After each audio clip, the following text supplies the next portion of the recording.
Today we're making a simple 1x1 duck. And for this project you're going to need a piece of wood that is at least 6 centimeters or 2.4 inches long, preferably a little bit longer that you can hold on to it.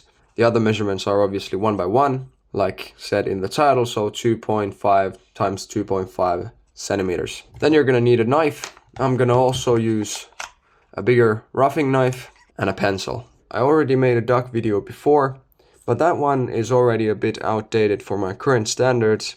So this one is going to be much easier to make and much easier to follow, with a lot more detailed explanation also.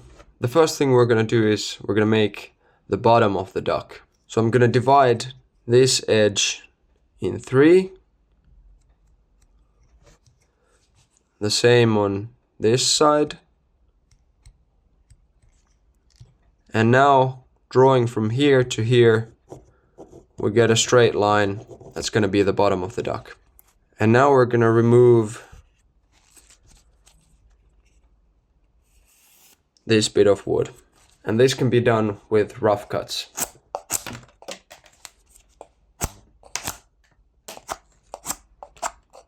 Like that. Next we're going to do the same thing for these two edges. I'm dividing the remaining 2 full faces in 3 again and drawing these same lines as with the bottom. And now we can remove these edges too.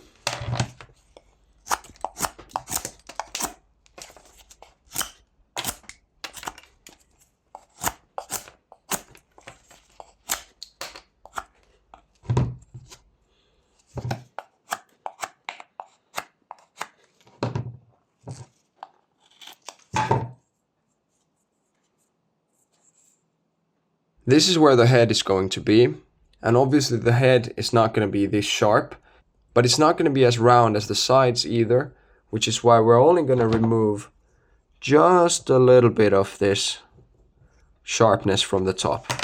So I'm going to make a few push cuts to make the top part a little bit rounder. Something like this is good enough for now. And you only need to do that in this end because the head is going to be the highest part and all of this is going to be removed. But this is very important to do right now because now with the bottom here and the rounded top of the head, we have the actual height of the duck. And what we're going to do next is I'm going to draw a center line.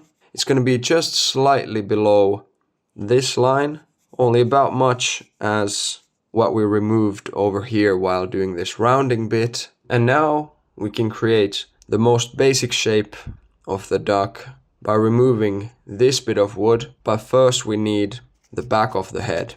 And it's just a straight line like this, and it's going to be about 1/3 of the way from this edge to that 6 centimeter line. So if you don't have it already, measure 6 centimeters or 2.4 inches, mark it here, and then divide this remaining section in 3.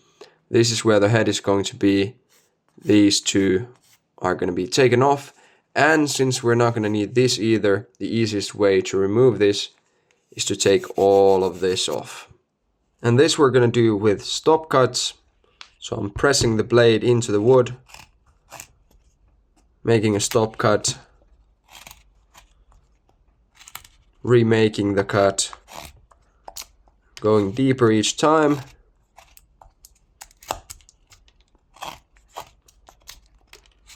Once you're going deeper, it helps to make a little bit of a sweeping cut motion over here.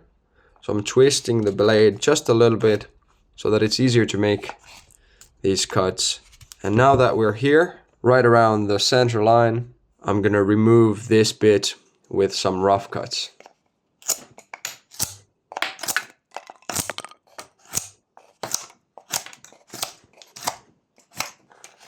And then continue those stop cuts to make this part flat.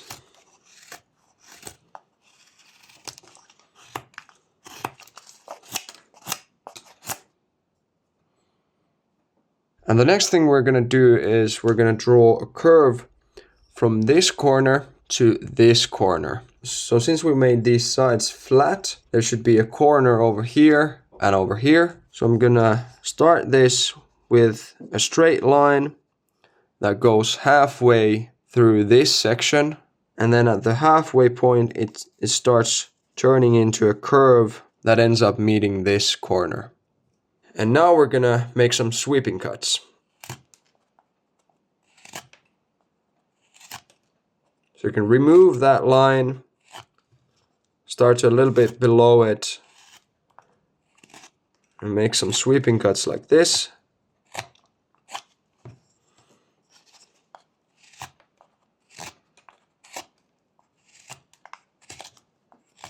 And we're trying to slim down the head quite a bit. If it helps, you can draw on this side so that the remaining thickness of the head is going to be no more than 1/3 of this entire distance. Then we can do the same thing on the other side.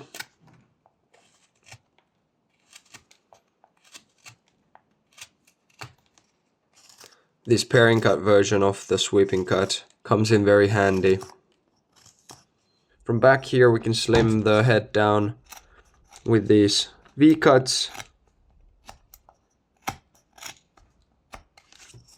We can take away these corners on the back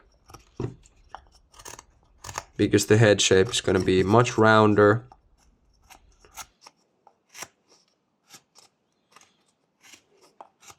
I'm going to keep slimming this down until the head is about that 1/3. I'm turning these sweeping cuts into V-cuts. That way it's easier to slim the head down. I guess this really is the gray area between what is a V-cut and what is a stop cut. Now they're pretty much stop cuts, but it doesn't really matter what they're called. It's just important that they work. That's good. Now we have a head that's pretty much 1/3 of this entire thickness. And then we have this downward line over here. We're gonna recreate a little bit of that curve, even though this now turned out as more of a straight line. But first, above these inside corners, we're gonna turn this front of the head into a single edge. It can be a little bit wider than just a sharp edge like this.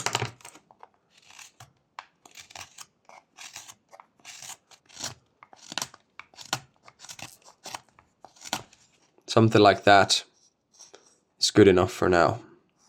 Next we're going to make the curvature of the beak, and that's going to be a little bit over 1/3 of this distance. And I'm making sweeping cuts from the sides in an angle like this. A few sweeping cuts directly from the top. And now we're already starting to see some of that beak shape appear. Next we're going to make the body a lot more round. So apart from these bottom edges, all of these other sharp edges are going to be taken away. We're going to make them a lot rounder. Push cuts work very well for this.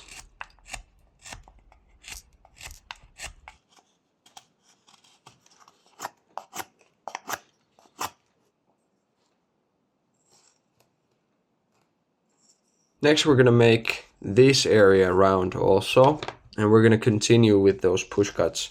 They're just going to be a bit smaller.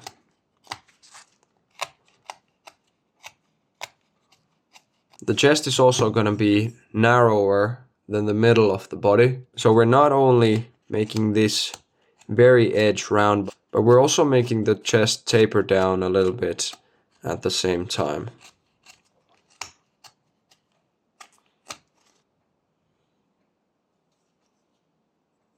Next we're going to do the same for the back of the head. So that needs to be a lot rounder too.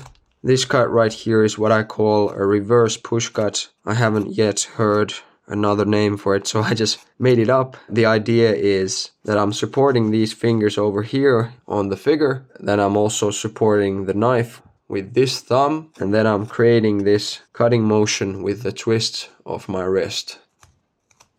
And in situations like this kind of a cut is very safe, because even if I slip, there's this piece of wood over here blocking the blade.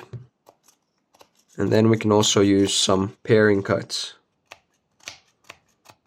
Something like this is good enough for now. So we have a little bit of roundness. We're going to change this shape later on just a little bit. But for now, this is good. In fact, it's good enough so that now we can start removing wood from over here. So we're going to take away an area like this. Eventually, the neck is going to be about half of the distance from the back of the head to the end of the beak. But since we're going to want to slim the neck down from back here too, I'm not going to cut this side so that what remains of the neck is just half. I'm going to take away a little bit less. So here we have a straight line and then we have a curve over here.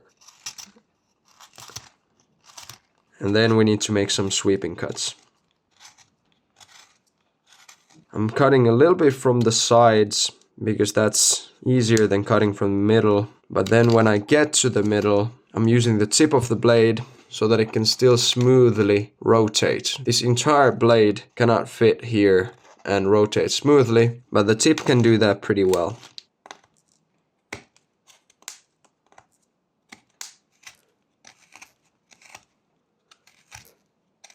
Now the proportions are going to end up so that the chest is way too much forward. It should be further back than the beak. But then we can just take it back a little bit once it starts looking weird. It's always better to leave a little bit more wood than you need in the initial stages of a project, because it can always be removed, but you can't put any back. Now that this starts to look pretty decent from the front, we can also make some V-cuts on the back so that the curvature of the back of the head and the neck is not straight down, but it goes inward a little bit.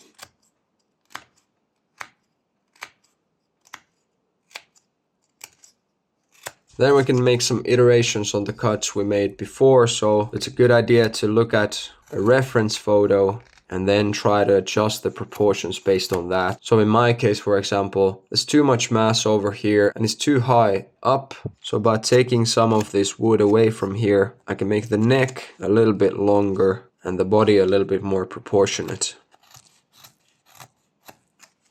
We can do a little bit of the same over here too, on the very top of the back, because the highest part of the back is not going to be over here. It's going to be slightly further back over here. So that means making some stop cuts to create a downhill like this.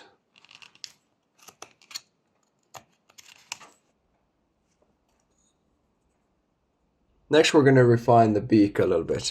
So now is the time to make it nice and symmetrical. I'm going to slim it down from the sides just a little bit. Doesn't need to be quite this wide.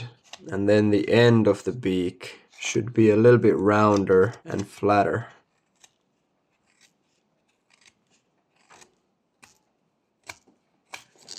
The very tip of the beak is made rounder with very small push cuts.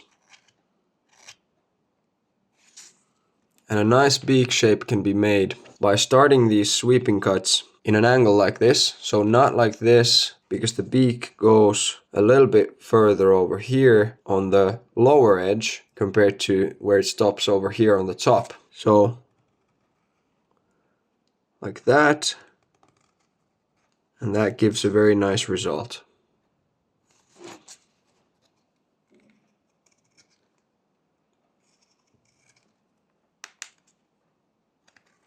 A similar thing works also here on the bottom side of the beak. Then we're going to need to make the edge between the beak and the rest of the head rounder. And this can be made with very small push cuts. Next, I want to make this head a little bit less round. So this area should be slightly more downward instead of this perfect circular curve. That's better. And then one of the most important things that really define the shape of a duck's head is that we make the top part thinner this way compared to the bottom part of the head. So we're going to make some sweeping cuts. And because the grain of the wood goes this way, With very soft wood like this one, I'm using Norway spruce, it's easy to rip the wood if you cut directly away from the body like this. So instead, I'm sliding the cuts like this so that the motion is in a better angle in relation to the grain of the wood. And that way I get a cleaner cut. And then again, I want to make sure that the edge between the sweeping cuts transitions smoothly into this outside curve of the head.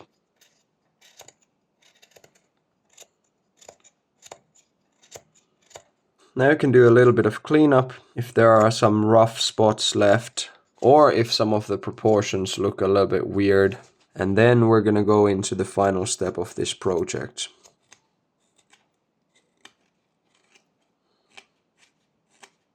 The final step of the project is making the tail. So what we're going to do is we're going to slim down the tail end of the body. Again, to get the proportions right, looking at a reference photo might be useful. But like said in the beginning, the duck is going to take about 6 centimeters. So if the distance from the tip of the beak to the end of the tail is about 6 centimeters, you're probably good as long as you make this taper nicely.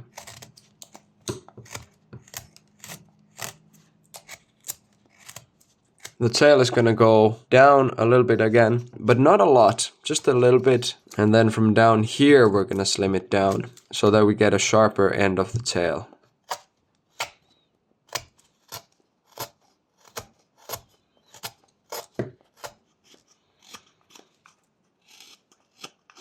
And it makes sense to make everything as close to the final shape as possible before cutting this off, because now it's still pretty easy to hold the figure like this, which means that we have more options for making these cuts. The important thing with this body shape is that it's kind of like a water droplet shape, except that the thickest part is pretty much in the middle, maybe slightly backward. So when you get that right, then it really looks like a duck, and there's not much else to do then but cutting off this extra bit.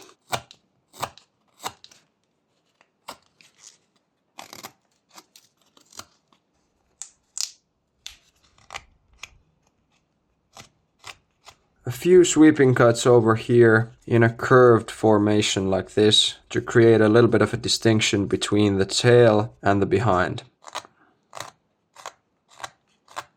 Like that. And like that. If you want, you can also add a few longer cuts over here to create a feather-like pattern for the edges of the wings.